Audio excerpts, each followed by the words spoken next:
Hi friends, ജെബീസ് life is ബ്യൂട്ടിഫുള്ളിൻ്റെ പുതിയ എപ്പിസോഡിലേക്ക് നിങ്ങൾക്ക് എല്ലാവർക്കും സ്വാഗതം. ഞാനിന്നിവിടെ ഒരു പായസമാണ് ഉണ്ടാക്കാൻ പോകുന്നത്. എന്താണെന്ന് ഓർക്കുമല്ലേ? ഇപ്പം എന്താ ഒരു പായസം? ഓണമല്ല, വിഷുവല്ല, പക്ഷേ ഇന്നൊരു സ്പെഷ്യൽ ദിവസമാണ്. ഒരു സ്പെഷ്യൽ പായസമാണ് ഞാൻ ഇന്നിവിടെ ഉണ്ടാക്കാൻ പോകുന്നത്. അതെന്താണെന്നുള്ളത് പായസം ഉണ്ടാക്കി കഴിഞ്ഞിട്ട് പറയാവേ. അപ്പം നമ്മൾ പായസം എന്താണെന്നുള്ളത് നമുക്ക് ഉണ്ടാക്കി തുടങ്ങാം. ഇതിപ്പോൾ കരിക്ക് പായസമാണ് ഞാൻ ഇന്നിവിടെ ചെയ്യാനൊരുങ്ങുന്നത്. അതിന് വേണ്ട സാധനങ്ങൾ: കരിക്കുണ്ട്, ഒരു കവറ് പാല്, 1/2 ലിറ്ററിൻ്റെ ഒരു കവറ് പാലാണിത്, നമ്മുടെ പശുവും പാല്. ഇത് തേങ്ങാപ്പാൽ, ഈ ഒരു കപ്പിൽ നിറയെ തേങ്ങാപ്പാൽ. പിന്നെ ചൗവരിയുണ്ട് ഒരു ചെറിയ കപ്പിൽ, പഞ്ചസാര, അണ്ടിപ്പരിപ്പ്, മുന്തിരിങ്ങ, ഏലക്ക, നെയ്യുണ്ട്, പിന്നെ മിൽക്ക് മെയ്ഡ്. ഇതൊക്കെ ചേർത്ത് നമുക്കൊരു കരിക്ക് പായസം ഇപ്പോൾ ഉണ്ടാക്കാം. ഞാനിപ്പോൾ ആദ്യം ചെയ്യാൻ പോകുന്നത്, നമ്മുടെ ഈ പാലിലോട്ട് ചൗവരി നമുക്കൊന്ന് വേവിച്ചെടുക്കാം. ചൗവരി കുതിർത്ത ചൗവരിയാണ്. ഇത് ചൗവരി നല്ലതുപോലെ കഴുകി 1 മണിക്കൂർ കുതിർത്ത ചൗവരിയാണിത്. അങ്ങനെ വെക്കുമ്പോൾ നന്നായിട്ട് വേകുകയും ചെയ്യും, നല്ല ബോൾ പോലെ ആകുകയും ചെയ്യും. എപ്പോഴും ചൗവരി കുതിർത്ത് ഉപയോഗിക്കുന്നതാണ് നല്ലത്, അങ്ങനെ ഒട്ടത്തുമില്ല. അപ്പം നമ്മൾ പാലിൽ ചൗവരിയാണ് ആദ്യം വേവിക്കാൻ പോകുന്നത്. നമുക്ക് നോക്കാം.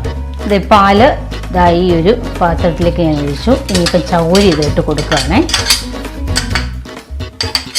പാല് ചൗവരിയിലിട്ട് കൊടുത്തു. ഇനിയിപ്പോൾ ഇത് ഇങ്ങനെ ഇളക്കിക്കൊണ്ടേയിരിക്കണം, അല്ലെ ചിലപ്പോൾ അടുക്കി പിടിക്കും. അതുകൊണ്ട് ഇങ്ങനെ നന്നായിട്ട് ഇളക്കി കൊടുത്തുകൊണ്ടേയിരിക്കണം. നമ്മുടെ ചൗവരി നന്നായിട്ട് വെന്തിട്ടുണ്ട്. നല്ല ട്രാൻസ്പെറൻ്റ് ആയിട്ട് നല്ല മുത്തുമണി പോലെ ആയിട്ടുണ്ട്. അപ്പോൾ ഇതിൻ്റെ ഈ കൂടെ നമുക്ക് കുറച്ച് കണ്ടൻസ്ഡ് മിൽക്ക് ഒഴിച്ചു കൊടുക്കണം.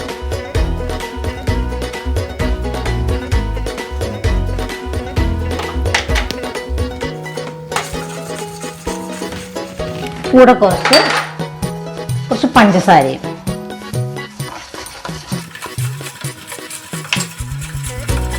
ഞാൻ 2 സ്പൂൺ നിറയെ കണ്ടൻസ്ഡ് മിൽക്ക് ചേർത്തിട്ടുണ്ട്. പിന്നെ 4 സ്പൂൺ നിറച്ചും പഞ്ചസാരയും ചേർത്തിട്ടുണ്ട്. ഇതിലോട്ട് നന്നായിട്ട് യോജിച്ച് കുറുകി വരുന്നുണ്ട്.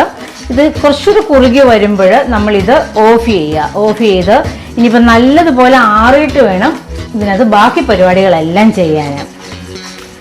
അപ്പം നല്ലതുപോലെ കുറുകിയിട്ടുണ്ട്. ഇനിയിപ്പം ഇത് നമുക്ക് ഓഫ് ചെയ്യാം. ഓഫ് ചെയ്തിട്ട് ആറാനായിട്ട് കുറച്ച് സമയമുണ്ട്. ആ സമയത്തേക്ക് നമുക്ക് ബാക്കി പരിപാടികളെല്ലാം, കരിക്കിൻ്റെ പരിപാടികൾ, അങ്ങനെയുള്ള ബാക്കി പരിപാടികൾ എല്ലാം തന്നെ ചെയ്യാം. ഇനിയിപ്പം നമുക്ക് കരിക്കിൻ്റെ പരിപാടി. ഇത് ഇത്രയും കരിക്കാണ് നമ്മൾ എടുത്തിട്ടുള്ളത്. ഇതിൻ്റെ പകുതി കരിക്ക് നമുക്കൊന്ന് മിക്സിയുടെ ചെറിയ ജാറിലിട്ടൊന്ന് അരച്ചെടുക്കാം. ബാക്കി പകുതി കരിക്ക് നമുക്ക് ചെറുതായിട്ടൊന്ന് നുറുക്കിയെടുക്കാം. നമ്മുടെ പായസത്തിന് ചെറുതായിട്ടൊന്ന് കടിക്കുന്നത് നല്ലൊരു രുചിയാണല്ലോ. അപ്പം പകുതി നമുക്ക് അരിഞ്ഞെടുക്കാം, പകുതി നമുക്ക് മിക്സിയുടെ ഈ ജാറിലൊന്ന് അരച്ചെടുക്കാം. ഞാൻ കുറച്ച് ഏലക്ക, പഞ്ചസാര ഇട്ട് പൊടിച്ച് വെച്ചിട്ടുണ്ട്. അതൊക്കെ നമുക്ക് ഈ കൂടെ ചേർത്താൽ മതി. ഇനിയിപ്പം തേങ്ങ, അതായത് കരിക്ക് നമുക്ക് അരച്ചെടുത്തുകൊണ്ട് വരാം.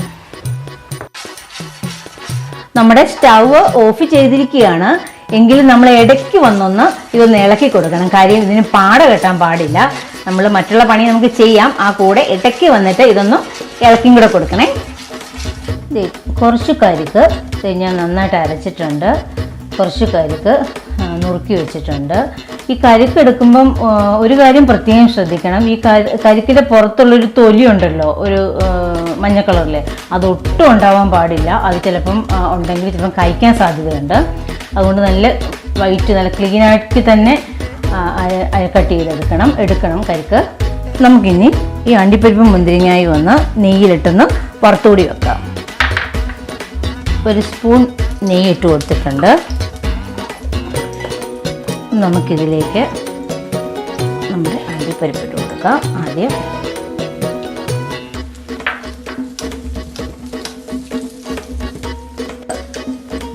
മൂത്ത് വന്നിട്ടുണ്ട്. നമുക്കിനി അണ്ടിപ്പരിപ്പ് ബ്രൗൺ കളറായിട്ടുണ്ട്. ഇനിയിപ്പം നമുക്ക് മുന്തിരിങ്ങ ഇട്ട് കൊടുക്കാം.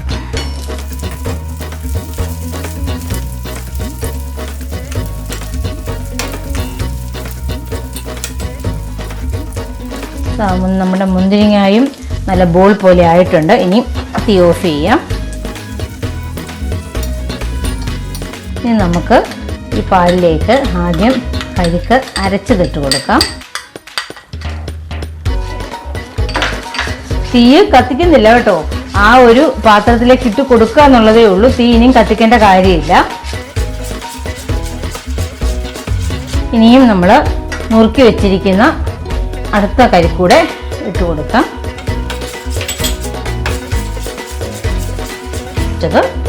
ചേർത്ത് കൊടുക്കാം.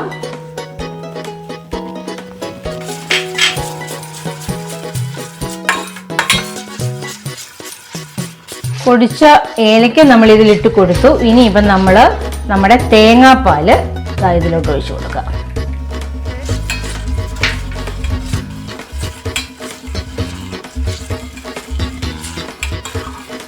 നമുക്ക് ഈ സമയം നമ്മുടെ പായസത്തിൻ്റെ മധുരം ഒന്ന് നോക്കണം. ഞാനിപ്പോൾ നോക്കിയപ്പോൾ ഒരു അല്പം മധുരം കുറവ് പോലെ, കുഴപ്പമില്ല, എന്നാലും കുട്ടികൾക്കൊക്കെ ആകുമ്പോൾ ഇച്ചിരി മധുരമുള്ളതായിരിക്കുമല്ലോ ഇഷ്ടം.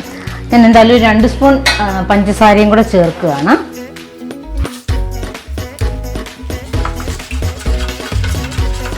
ഇതിൻ്റെ കൂടെ ഒരു പിഞ്ച് ഉപ്പ് ഞാൻ ചേർക്കുന്നുണ്ട്.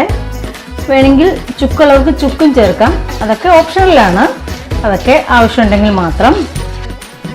കരിക്ക് പായസം തിളപ്പിച്ചാൽ ചിലപ്പോൾ പിരിയാൻ സാധ്യതയുണ്ട്. അതുകൊണ്ടാണ് പാല് തണുത്തിട്ട് ഇതെല്ലാം കൂടി ചേർക്കാമെന്ന് പറയുന്നത്. പിന്നെ ചൂട് വേണ്ടവർ ചെറിയ തീയിൽ ആക്കി ഒന്ന് ഇളക്കി ഒന്ന് വേണം ചൂടാക്കി എടുക്കാം. പക്ഷെ തിളക്കരുത്, അത് പ്രത്യേകം ശ്രദ്ധിച്ചോണം. നമ്മൾ തീരെ കുറച്ചുകൊണ്ട് ഒന്ന് ഇളക്കി ചൂടാക്കി എടുക്കാം.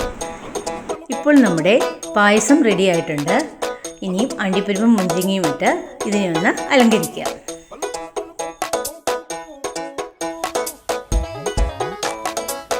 നമ്മുടെ രുചികരമായ കരിക്ക് പായസം ഇവിടെ റെഡി ആയിട്ടുണ്ട്. ഇന്നത്തെ ദിവസത്തിന് ഒരു പ്രത്യേകത ഉണ്ടെന്ന് ഞാൻ പറഞ്ഞായിരുന്നല്ലോ ആദ്യം.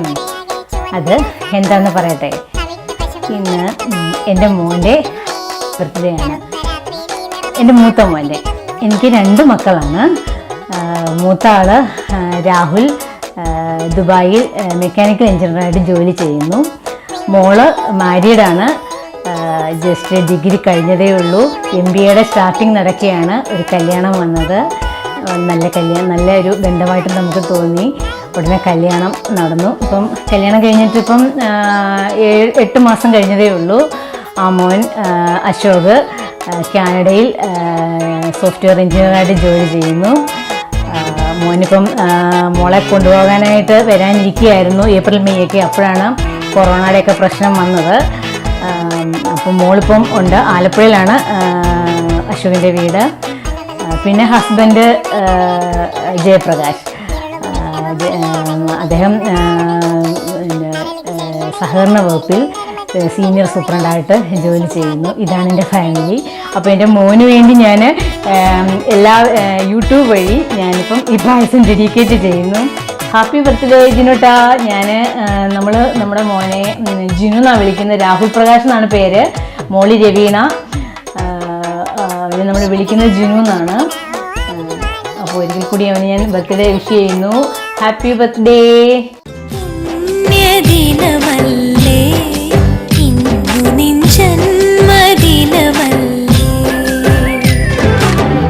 ആശംസകളുടെ സൗഗന്ധികങ്ങൾ